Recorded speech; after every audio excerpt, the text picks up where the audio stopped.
আজকের পর থেকে দাড়িতে হাত লাগাবো না। কেন লাগাবেন না?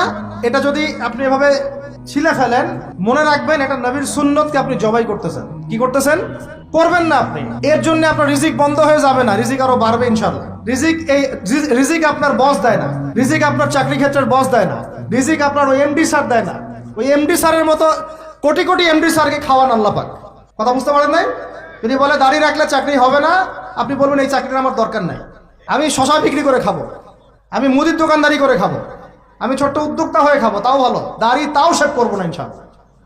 যেতে পারতি কথা আমি, রিজিক আল্লাহ পাক দিবেন ইনশাআল্লাহ। তাওয়াক্কুল করেন, আল্লাহ পাক পাখিদেরকে যেমন করে খাওয়ায় আপনাকে খাওয়াবেন ইনশাআল্লাহ।